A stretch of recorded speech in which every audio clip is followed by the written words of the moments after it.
co-facilitated. This call is co-facilitated every other month by the amazing Ava Aguadello and Andy Olive. You want to give a wave? And our team at the Wallace Center, which includes Ellie Baumstein and Melanie Edwards. The conversations don't end when these calls stop. We do have an online discussion group on the Food Systems Leadership Network. Dropping the link for that here. Please do sign up if you haven't already. This is a really great place to ask questions, share resources, and just keep these conversations going in between our monthly calls. Do note you do need an account on the Food Systems Leadership Network to join that discussion group, but signing up is relatively painless. So this community of practice is supported with funding from a USDA local food promotion program grant, as well as funding from the Rockefeller Foundation through projects that aim to research, support, and lift up stories of farm to food assistance and local food purchase assistant programs. And we hope to channel these stories and this research into recommendations for policies and programs that can support these efforts in the long run. So I did want to share with y'all a really exciting effort that we're getting underway to collect and lift up stories about LFPA projects that are truly grassroots, collaborative, and that center racial equity and the needs of Black, Indigenous, and other people of color farmers. So through this, over the course of the next year, we're going to be working with 10 different LFPA programs to collaboratively develop stories about your projects. We'll bring in professional photographers, a professional graphic design firm, and really work together to come up with a story and to help share that story with the world. All folks being interviewed will be paid an honorarium. And we hope to have this be a really collaborative and exciting process. If that sounds of interest to you at all, we have a really short and simple application form. We'll be reviewing applications on a rolling basis, but we're asking that they get submitted by the 17th of February. So we will drop that link in a minute, and please do encourage you to fill it out if you think that's something you'd like to participate in.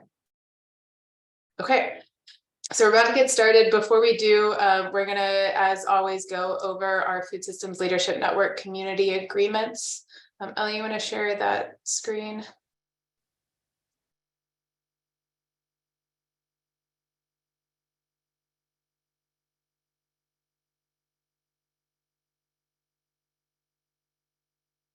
Here we go. Awesome. So every time that we come together, we get to decide how we want to be together.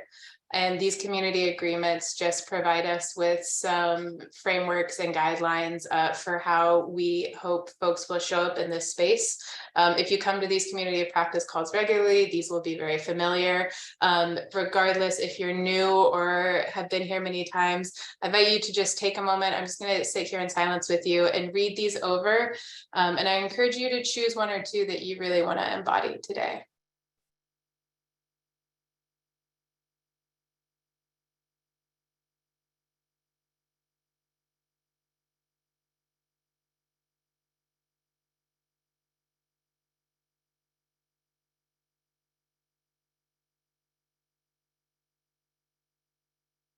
All right. The one that I'm going to lift up here is this first one about honor and celebrating our collective wisdom. Together we know a lot. I know that sometimes speaking in front of a group this big can feel kind of overwhelming, but I want to encourage everyone to remember that like your experience and your questions are valuable. We're about to learn a lot from our colleagues at USDA. And if you have questions, please don't be afraid to bring those forward during the Q&A, because probably someone else shares the same question as you.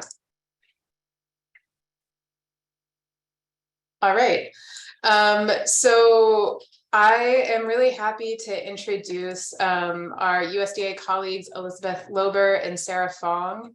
I want to give them an amazing shout out for the work that they and the entire team at USDA that is supporting the local food purchase assistance program is doing. As you can imagine, setting up this approximately $900 million program that has never been done before is huge. And I have gotten to see firsthand the way that Elizabeth, Sarah, and their team of folks are working so hard to really listen first and foremost, and to design a program that's really responsive, flexible, and addressing the needs of folks doing this on the ground. So I'm going to hand the mic over to Elizabeth and Sarah. They're going to present for about 20 minutes or so about the LFPA Plus program. Then we're all going to go into some breakout rooms, which will give you a chance to meet in small groups to distill what you're hearing and questions that you want to bring back to Elizabeth and Sarah. And then we'll come back together and spend the rest of the call doing a Q&A. So with that, Elizabeth, Sarah, I hand the mic to you. Okay, thank you. Well, hello everyone. It's good to see you. I'm Elizabeth Lober. I work for USDA for the Agricultural Marketing Service, and I'm the lead for the LFPA, LFS, Local Food for Schools, and now also the LFPA Plus. And with me is my colleague Sarah, and I'll let her introduce herself. Hi, yes, my name is Sarah Fong. I'm the team lead for the LFPA program. It's been really awesome to be on the team. My background is in nutrition and public health, so it's been really great to be part of this effort and to support local foods and local farmers. So it's been really great experience so far, and happy to be here and talking with everyone today. All right, thank you, Sarah. Yeah, it's really exciting for our team. As Elizabeth said, they work really hard. They're very dedicated, but they're also, everyone on our team is dedicated to the mission, and they're dedicated to the American farmer, and they're dedicated to feeding people in need. So it's really, really exciting program, and it's really a fun program. So we're really lucky to be involved in it, I think. So with that, we have a PowerPoint, and this might be a little boring for some of you, especially at the beginning, because we start out talking about just some of the background of LFPA. And while we haven't talked about the background of LFPA in a while, it's kind of good to go back to the beginning and to kind of remember what our original goals were and the original intent of the program. So Sarah, if you want to. So just to give a quick overview of the LFPA program, the original intent of the program and the goals of the program are to improve food and agricultural supply chain resiliency, and we're doing that through non-competitive cooperative agreements, and those agreements are with states and federally recognized tribal governments. So state and federally recognized tribal governments enter into non-cooperative agreements where they then are able to purchase local domestic food targeting socially disadvantaged farmers and ranchers, and then distributing those foods targeting underserved communities. So it's really, two sides to this program, and on both sides, they're really going to do amazing things. So the original authorization or the original funding was $400 million, and that came through the American Rescue Plan Act, or ARPA.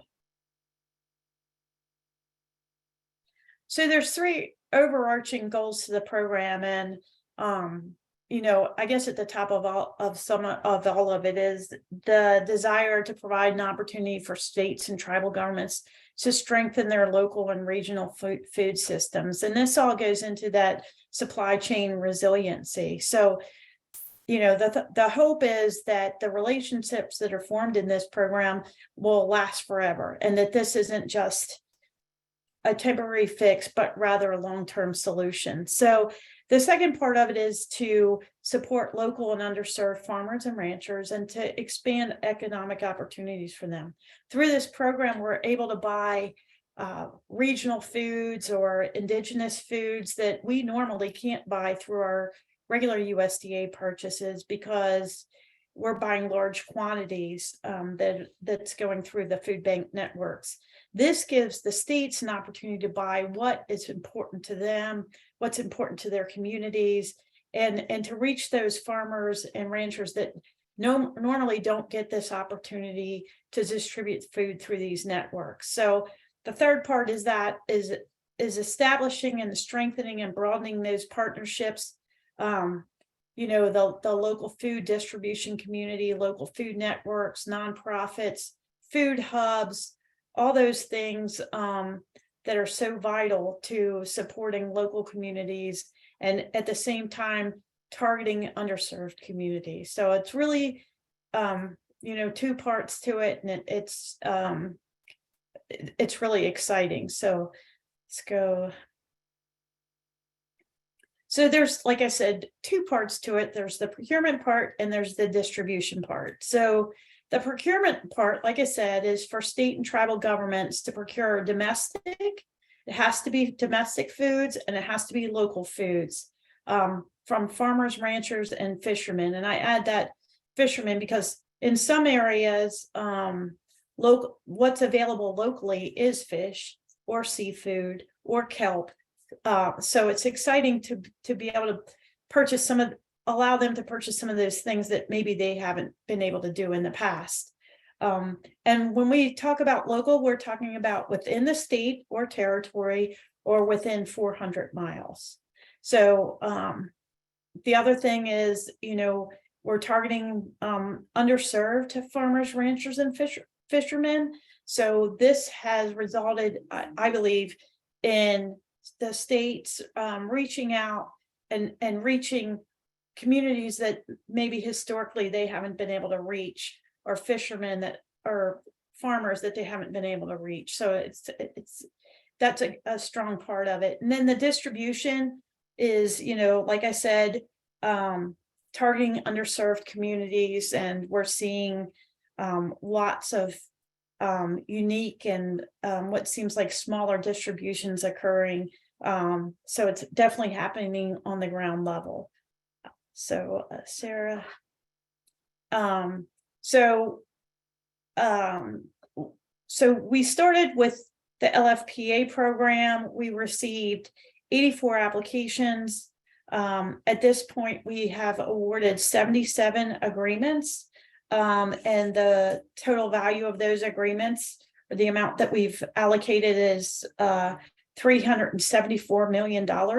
We still have a few more proposals that we're reviewing and working back and forth with the applicants to try to get those agreements in place. So we were really happy with the response that we received. Of those 77 agreements, 25 of them are with tribal governments. So that was exciting too. We were really happy to have that many tribal governments involved. And now that first round was so successful, and we had a lot of interest in the program, and a lot of interest in expanding it. We were able to do that through what we're calling LFPA Plus, which will allow the existing participants to amend their agreements. We have $464 million available to them. The details of the program were announced on December 22nd. Of the 464 million, 364 million is available for states and territories, and 100 million is available for federally recognized tribal governments. And that can be expansion of those existing agreements, or tribal governments that didn't participate in the first round are now have an opportunity to apply and get in on the LFPA program. So did I hit everything there? Yeah, I think so. Okay.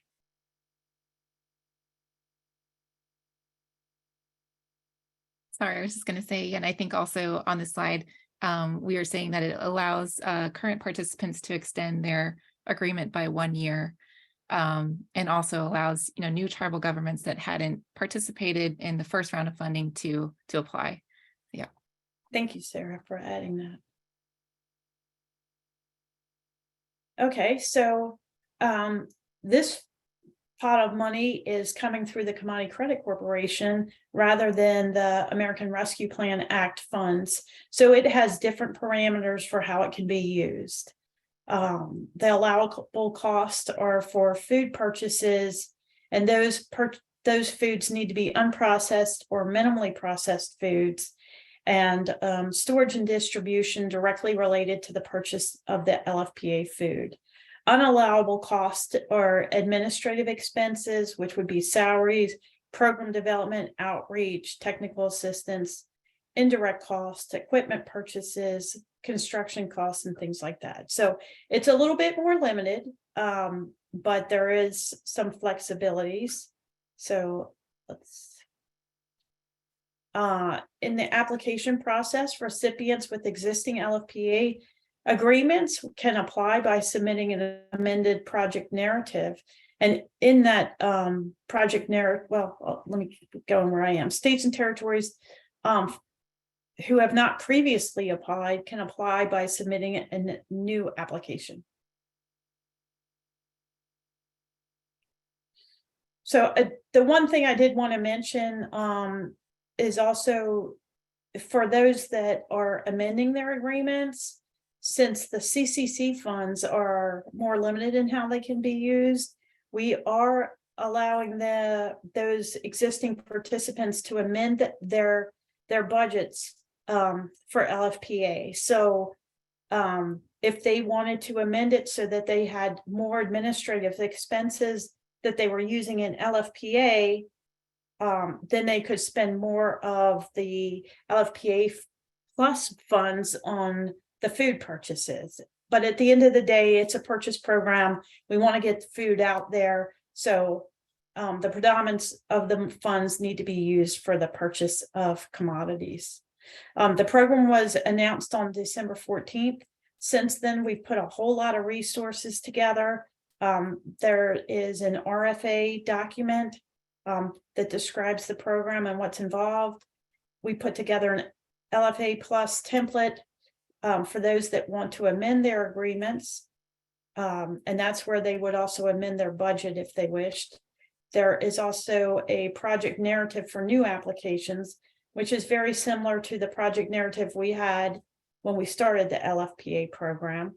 And we put together, I'm not going to say we, Sarah put together a fabulous guidance for submitting applications document that just walks step by step through what is necessary to apply for the program or to request an amendment. So the due date for all this is going to be March 31st. So if you have questions about it, again, my name is Elizabeth Lober and my email address is elizabeth.lober@usda.gov. And Sarah, her email is sarah.fong@usda.gov. What we've done to, and I think this is a really positive lesson learned, I'll go ahead and throw that out as far as administering these type of programs, is we have a program manager assigned to each region of the country. So this is a list of the regional contacts. They work directly with their state contacts and their tribal contacts. And so there's, a direct person they can talk to at any time and get their questions answered or things specific to their program. There's somebody that they can talk to, and they've been, it's been going really well as far as the program managers listed here being able to forge relationships with the states and tribal governments to help them. So I think that's been really successful. And I think that is probably all we have, right, Sarah? So Yep. I guess, Sarah, did I miss anything? No, I think you covered it. Yeah. I'll actually put a link to the LFPA Plus website in the chat that has all of these resources that are available, and this guidance document that kind of summarizes everything for LFPA Plus. So I'll put that link to the webpage in the chat. Okay, so Elizabeth, did you want us to go ahead and take questions now? So we're gonna jump into, well, first of all, thank you. That was great. You just covered a ton of information. We're gonna now set up some breakout rooms. Ellie's gonna set us up for that. We're gonna spend a little bit of time in breakout groups so folks can discuss what they learned, distill their key questions, and then we'll all come back together for Q&A. So Ellie, you wanna set us up? Yes. So we figured this is a big group today. There's 72 folks on this call, which is wonderful, but a big group. And we assume there's going to be a ton of technical questions and all of them are extremely valid, but we also wanted to figure out a way to kind of help folks prioritize. So the plan is we're going to send y'all into breakout rooms of like 5 to 7 people for about 15 minutes, where you all can kind of distill what you just heard and come up with a few priority questions.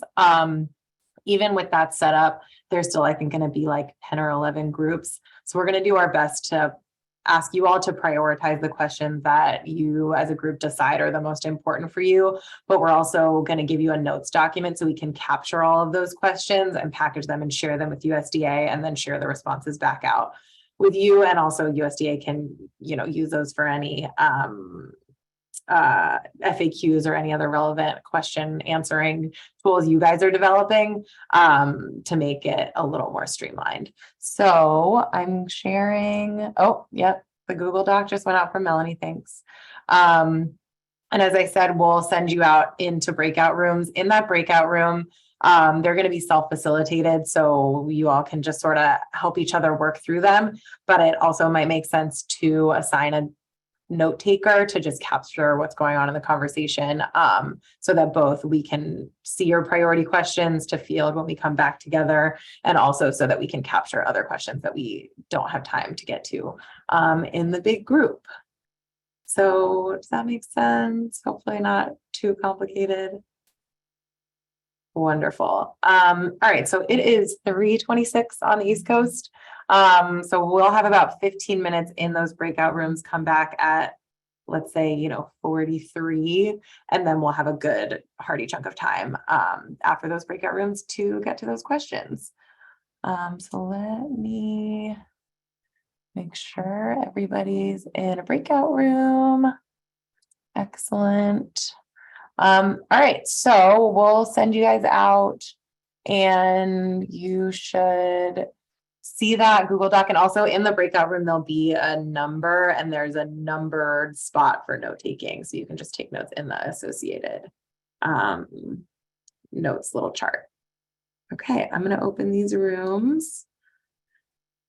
Hopefully this works. Okay, people are going. That's a good sign. And I think even people on the phone should be able to go. Wow, this is pretty good. Only, a couple people. Sam, are you with us? Yeah. Are you Sorry, having breakout room trouble? No, that's okay. Yeah, I was opening the document. I had started the Zoom call. I had to start it on my phone, so I'm doing it like between my phone and computer. Okay, let's see. Yeah, we should be able to add you to one. I'm going to join room 3 because there's only a few people in there. Great. Okay, and I'm probably going to mispronounce this person's name. Is it Tan? Are you with us? Oh.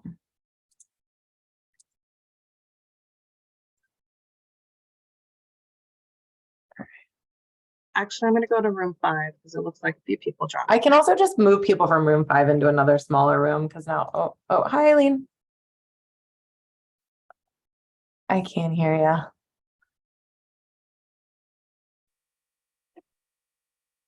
I got a dud group. All right, I can send you to a different one. All right, let's see. Let's send you to a not dud group. Who's got some heavy hitters? Okay, this looks like Dud. you're kind of okay. Oh, and now and we got then the ones Yeah. coming back in. It looks like room number 5 is coming back. So we Yeah. might want to send them to a different group. Maybe there's 2 Toms. No, they just came back, it looks like. Okay.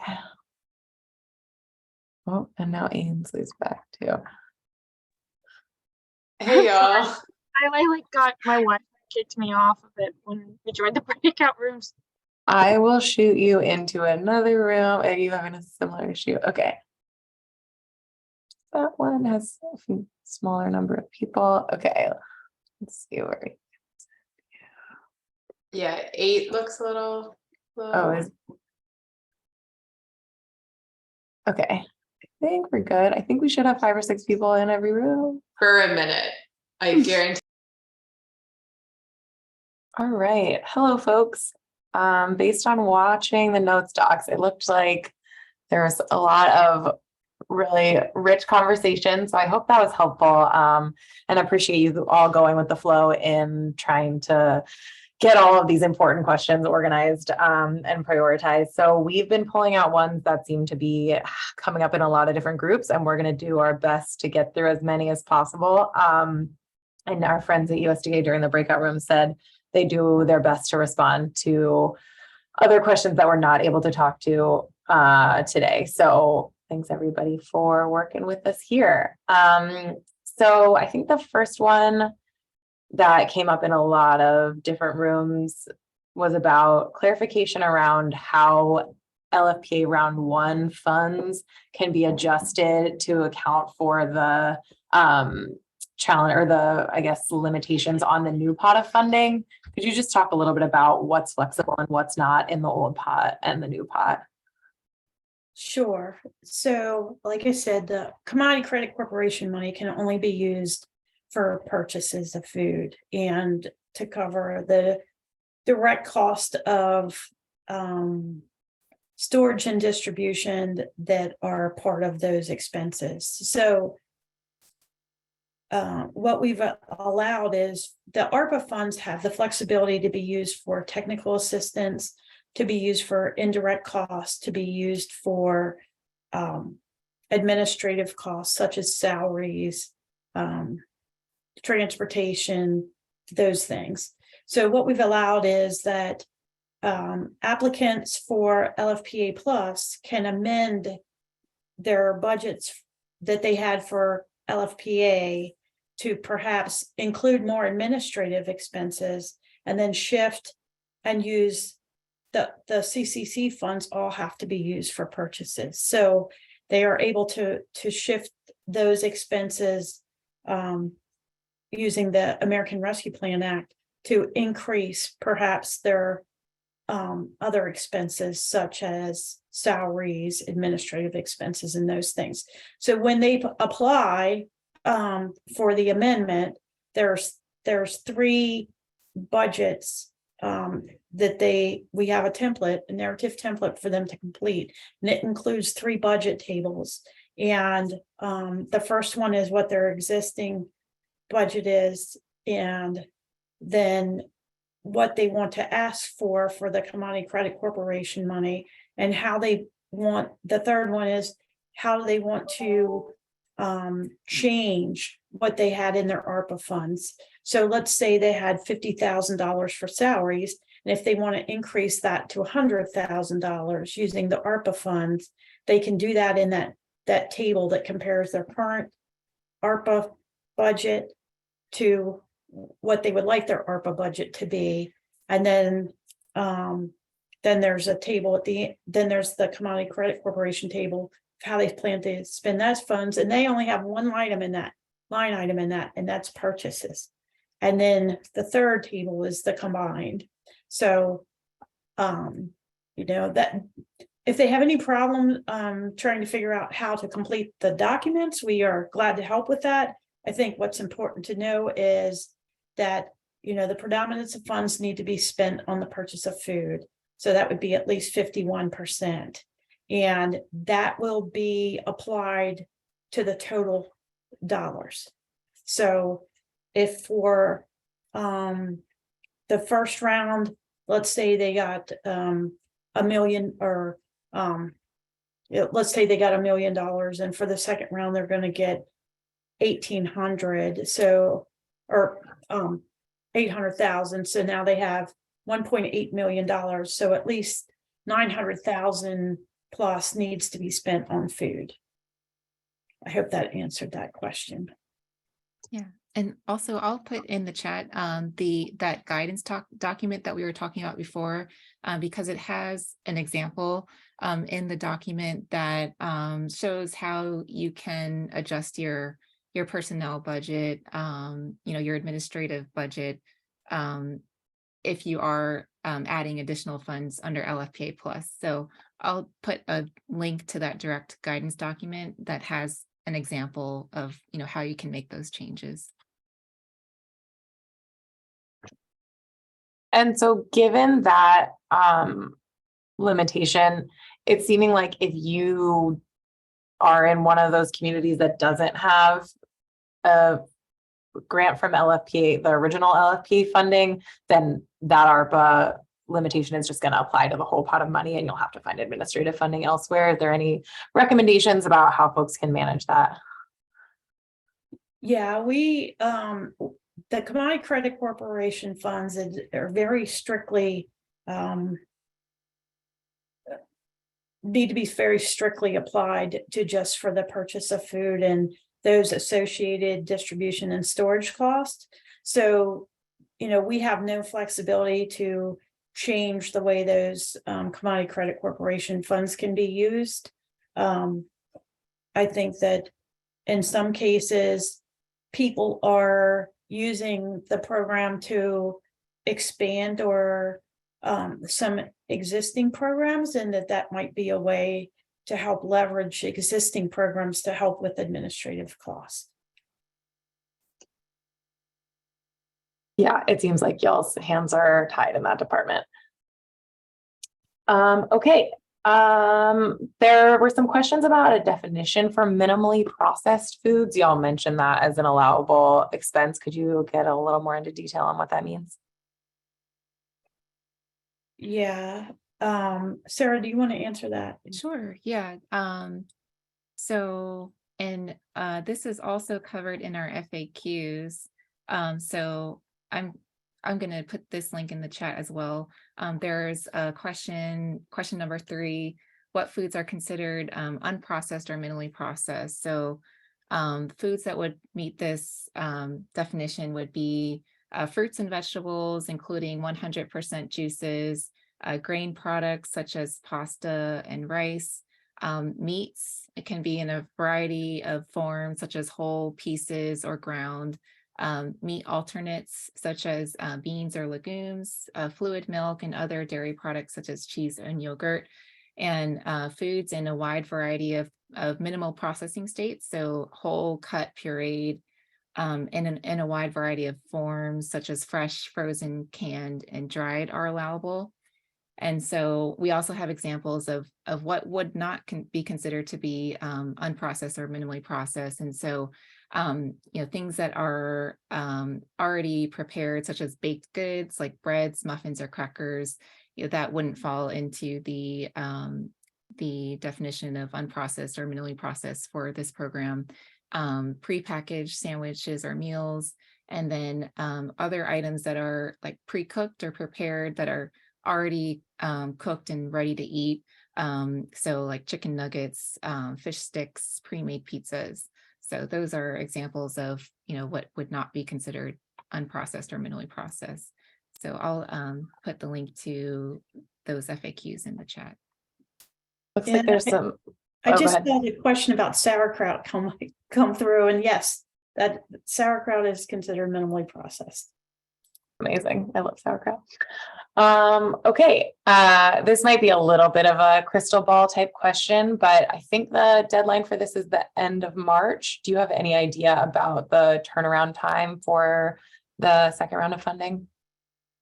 Depends on how little sleep you all are going to get, I guess. Yeah, well, it just depends. If we get state applications, as we get them, which we've already received 2 from states, we can go ahead and start processing them now because their dollar amount is set. So it's, it depends how many we get and how well filled out they are. But since we've made it through the first round, I would hope that everybody kind of knows what we're looking for. And I think a lot of them are just building on what they're doing in the first round. They might be expanding it. They might be reaching out to additional communities or additional farmers to purchase from. So it's hard to tell, but hopefully we can make awards much quicker for this second round than we did for the first round. But again, it really depends on how complete the applications are and how soon they come in. Makes sense. This is actually an interesting question. So this person says, we have a member tribe wanting to apply for LFPA Plus, which seems allowable, but they're currently a sub on, I guess, maybe a state's LFPA contract. So if the tribe is a sub on a current LFPA, can they still apply for LFPA Plus separately? Yes. Great. Easy. The answer we wanted to hear. This is a good one, and maybe somebody on my team can pull up the link. If someone on this call isn't involved in their current LFPA, what's the best way for them to figure out what's going on and maybe get involved in the LFPA Plus application? Well, the number one thing is to go to our website where we have all these resources. But I think Sarah can put some of that in the chat. I think she already put the website there, but the document that the RFA document describes the program. So that is a great document to start to look at as far as what the guidelines and the requirements are for the program. And then the template document is what needs to be complete. It's called narrative template. That's the document that needs to be completed. That's basically the application that is submitted. And then there's also the document that Sarah put together that is guidelines for applying. So there's several documents there that are going to be really helpful, but the RFA really is where you need to start, because that's the guidelines for the program. And it includes the reporting guidelines, what's required. And then one other thing I really want to mention, because when you're talking about how long it might take us to award agreements, one of the biggest holdups that we've encountered is just getting into the system. We are using a grants management program called Easy Fed Grants. And so in order for us to make an agreement, the recipients need to have access to Easy Fed Grants, and they need to have 2 roles in that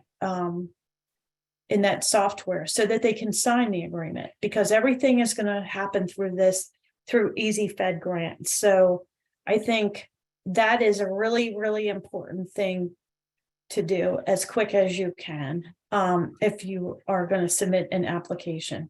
That has probably been the number one holdup, is recipients trying to figure out who they want to sign the agreements, who they want involved in putting the information into the program. But we use that program works all the way through. So you for this program, you're going to email your application to us just at lfpa@usda.gov, the required documents. But then we're going to input the data into Easy Fed Grants, and from there on, requesting claims for payment comes through Easy Fed Grants. Filing quarterly reports comes in through Easy Fed Grants. Everything is all coordinated through that software. So that's an important first step. And that's, the state or tribal government agency that's responsible for setting that up. Yeah. Right. Cool. All right. Well, hopefully we don't need to know the answer to this question, but could you talk about the implications of a possible government shutdown on this program, what that's going to mean for people getting paid, that sort of thing? Wow. Hadn't really thought about that, but for us and our staff, we're considered essential. So we're still going to be working. And when there's a shutdown, some funds are appropriated and some aren't. So I believe the CCC funds we could still be administering. So it might be one of those things that we could do some things and not other things. But either way, our staff, I know, would still be working. So. Okay, well, again, hopefully we won't find out. That's a good question, though. Yeah, these days. Okay, so this is sort of another funding question, and I'm confused about this too, so maybe you can help. The original grant, I guess was only the 20 through 2024 or 2025, I can't remember, but now this is extending it. Is all of the money extended a year or just the new LFPA Plus money? All of the money is extended, but it is extended 1 year from the original deadline. So, and everybody's 2 years is different depending on when their agreement started. Some agreements we haven't even put in place yet. Some were done in May. So it depends when your original agreement was signed. But let's say it was signed July 1st. So of 2022. So that's going to go to July of 2024. Now we're going to add a year to it. So that's going to go till July of 2025. But the funds are not year specific. Right. It's just from whenever that individual agreement was signed. Yeah, that was a good question too. Liked it. Yeah. Let's see. Can you speak to if there's any specific standard for the ratio of food going to different types of organizations, a food bank versus a community-based organization versus a church? As far as how much food goes anywhere to any particular location? We're not dictating that. We're letting the states and the tribes do what works best for them. And, you know, in some cases, they have a very robust, they already have a very robust food distribution network. And in other cases, they are, you know, really working to expand that network and to hit additional locations. That's not something that that we're monitoring. We're letting the states handle it and do what works best for them, the states and tribes. Great. So we have a couple more of these sort of priority questions, and then we will go to about quarter after, and we have a few announcements to wrap up with at the end. So if you do have other questions that we haven't gotten to and you want to throw them in the chat, feel free. Maybe I'll get to, maybe they're on the list. So this is a fun one, and I'm interested to hear USDA's answer, and then I'll give Wallace Center's answer, which is, what is the pathway towards permanent funding for LFPA? Well, I think one really important thing is for everybody to tell their story. And I think that, you know, we need to hear what's going well, what's really working great. It's really hard when we, you know, I am in the DC anyway. I don't have a vision into what's happening on the ground. Or I'll call it on the ground in the states, in the tribal regions. And so it's really, really important that we hear back on what what the participants think. You know, what's going well, what's not. If we did have another program, what would we change? You know, we're trying to gather all that information, and we're I think that's probably one of the most important things, is to share your story. If you like the program, please tell somebody. You can tell us, and you can tell us why you like it. And we'll put that in our documents when we report success stories, or we report, you know, what were the positive impacts. I think, you know, we're really looking for impacts. What are the sustainable impacts? And we request that in our annual reports and in our final reports. But I think it's really important that we get that all along the way, because that's what's going to keep the program going, I believe. So you guys answer it now. Well, I'll chime back in to say I shared this at the top of the hour, but I know several folks joined late. So if you missed it, I just dropped a link in here to a storytelling effort the Wallace Center is spearheading to work with 10 LFPA programs to really co-create a storytelling effort. And I shared some about the overall projects that are funding this community of practice and this overall strategy of our work, and that ultimately we hope to, through research and storytelling, be able to channel all of that to USDA and also to policymakers. You know, at the same time that a lot of these LFPA programs are getting off the ground, so is the next farm bill.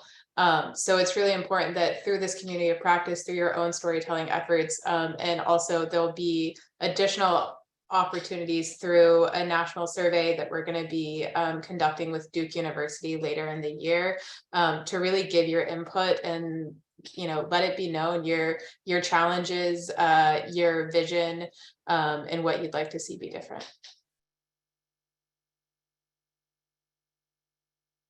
Awesome. Well, thank you for that, Elizabeth and Elizabeth. So another question here about sustainability, is someone says, in an earlier meeting, it was indicated that we should look into purchasing equipment to assist in teaching and preparing. Can you please speak to any purchasing of equipment that can happen through this program?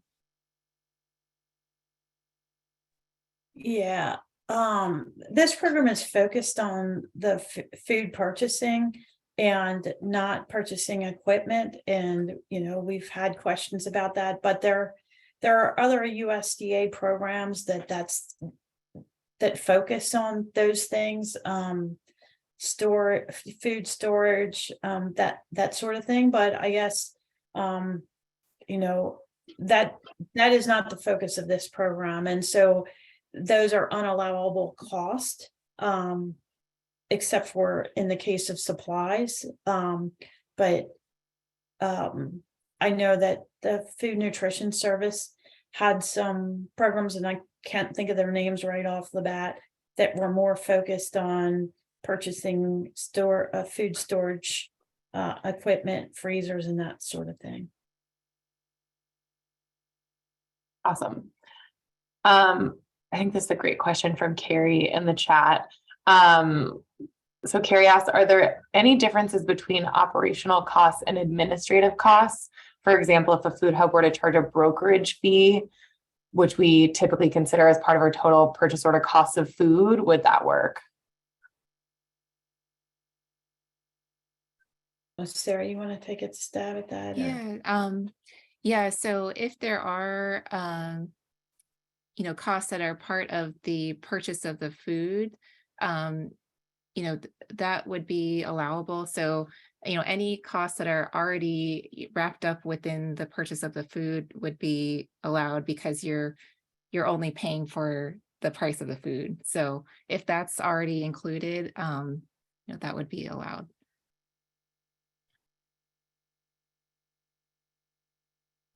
Get creative. Can I ask a follow-up question to that? Please. Do you have preferences around the type of documentation related to that? Like if I guess, how would you like us to demonstrate that the costs within the brokerage fee are allowable? Or is it just, it's a brokerage fee, it's part of the price, we're good? Does that make sense? Like, we've been sort of looking at breaking it out and saying, okay, this is how much the truck costs, and this is how much the driver costs, and this is the rental fee we pay for the space and that type of thing. But is that necessary, or is it just, if it's within that 20% brokerage fee, it's fine? Yeah, I think it would depend on, yeah, how the cost is, you know, wrapped up within the final purchase price. So if in order to purchase that product, like, you're kind of required to pay for these other things to, you know, facilitate the purchase of that product, then that would be kind of like subsumed within the final purchase of that product. But if you are like itemizing, you know, different costs that aren't related to the final purchase of the product, that would not be considered to be, you know, part of the purchase. Yeah. I don't know if that helps. So I have another small follow-up question. Well, So I was going to say, you might want to contact us directly and better explain the situation, because I'm not sure we understand what you're saying, what your Yeah, question I is. think it's kind of more like I'd like to walk you through it and see if it fits what you're saying. And I assume there's probably others here who would like to be able to do the same thing. And thank you Yeah, so much. Thanks for trying. contact us and we'll talk about it. We'll walk through it. So in the interest of time, Sarah and Elizabeth, what is the best way if folks have kind of those like nitty gritty particular type questions? What is the best way to contact you all or someone in your office to get an answer to them? Well, you can email either of us, which yes, I don't know if we provided the deck or not, but my email is Elizabeth and it's ELIZABETH.Lober@USDA.gov, and Sarah can drop our email addresses in the chat. We also have a combined email address that's LFPA@USDA.gov. That's a really easy one. You can remember that. I don't even remember that. LFPA@USDA.gov, and our team monitors that every day. So that's probably the best way to go, but you're also always welcome to contact us directly. Wonderful. Oh, and then where did that person go that had another question? I fell off my screen. All right, well, there's one more good one that we had called from, or Elizabeth, did you want to say something? Are you pulling John's question from the chat? I don't I see can. it. I think Okay, it's go a good ahead. one asked by John Fisk about asking Sarah and Elizabeth if it's possible or if you anticipate that y'all will be sharing more about each state, tribal territories agreement beyond the executive summaries that are published on the website.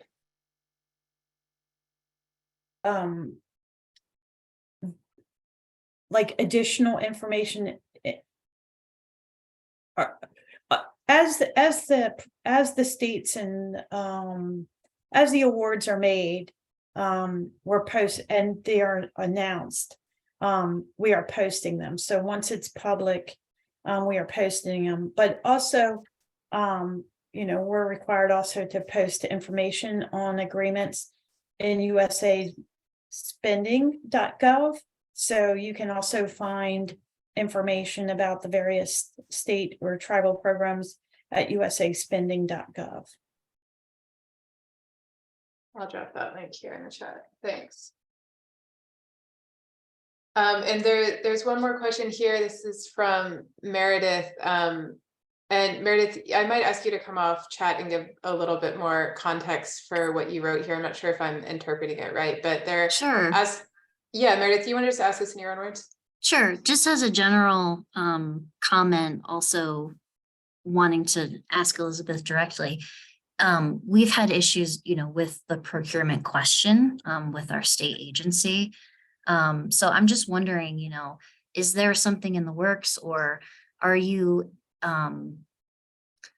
thinking about how the USDA could potentially give like a blanket proclamation to states to help with the procurement question? Like, hey, we know that this particular program, LFPA, is kind of in contradiction to federal procurement code or state procurement code, because the whole point is to try to work with small to mid-size producers that can't compete with larger farms, right?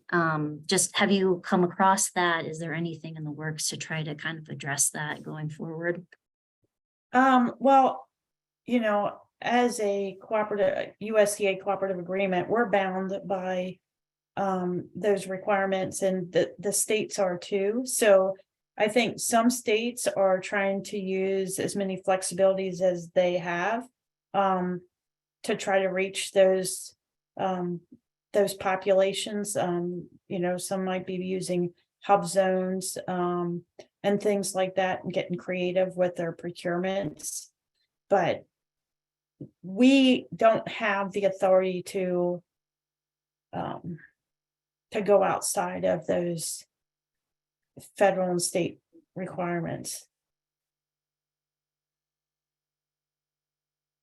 And I'll speak specifically kind of to Meredith's question. And I think I mentioned this in our meeting yesterday, the problem that we ended up with is kind of getting bounced back and forth. So you guys would tell us to use our state guidelines, and then our state, procurement people would be like, no, use the federal guidelines because they're actually more lenient than the state guidelines a lot of times.